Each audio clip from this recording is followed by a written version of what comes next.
Nylon मांजाने दुचाकीस्वार तरुण व्यापाऱ्याचा गळा कापल्याची घटना संभाजीनगरच्या वैजापूर तालुक्यामध्ये घडली। यात तरुण व्यापारी गंभीर जखमी झालाय। दुचाकीवरून जात असताना अचानक नायलॉन मांजा गळ्यामध्ये अडकला आणि थेट त्याचा गळा कापला गेला। उपस्थित नागरिकांनी तात्काळ मदत करत त्याला जवळच्या खासगी रुग्णालयामध्ये दाखल केलं। तेथे त्याच्यावर प्राथमिक उपचार झाले आणि त्याला पुढच्या उपचारांसाठी नाशिक येथील रुग्णालयामध्ये हलवण्यात आले। या घटनेत तरुणाला तब्बल 13 टाके पडलेत। नायलॉन मांजावर बंदी असताना सुद्धा तो नेमका येतो कुठून असा सवाल या निमित्तानं पुन्हा एकदा उपस्थित केला जातोय। आणि याविषयी अधिकची माहिती जाणून घेऊयात। आमचे प्रतिनिधी सुमित पवार सध्या आपल्या सोबत आहेत। सुमित, आता संक्रांत सण जवळ येत आहे, त्या अनुषंगाने पतंगोडऱ्यांची संख्या देखील वाढताना आपल्याला बघायला मिळत आहे।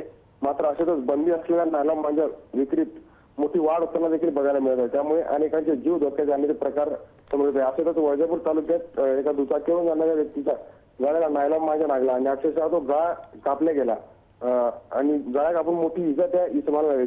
त्यानंतर उपस्थितांनी त्या तरुणाला उचलले आणि जवळील रुग्णालयात दिले आणि त्याच्यावर प्राथमिक उपचार केला। त्यानंतर त्या तरुणाला जवळपास 13 टाके देण्यात आल्याची माहिती सध्या आपल्याला प्राप्त होत आहे आणि त्यानंतर त्याला पुढील उपचारासाठी नाशिक या ठिकाणी हलवण्यात आलं आहे। मात्र नायलॉन मांजामुळे एकाचा जीव जाता जाता राहिला आहे। त्यामुळे असा प्रश्न उपस्थित आहे की बंदी असताना देखील नायलॉन मांजा विकला कसा गेला आणि याच्यावर काही प्रशासन कारवाई करणार का, असा संतप्त सवाल नागरिकांकडून उपस्थित केला जात आहे। गौरी, नक्कीच खरं तर जे अशी विक्री करतात नायलॉन मांजाची त्यांच्यावर नेमकी काय कारवाई होते बघणं महत्त्वाचं असेल। सुमित, धन्यवाद दिलेल्या सगळ्या सविस्तर माहितीसाठी।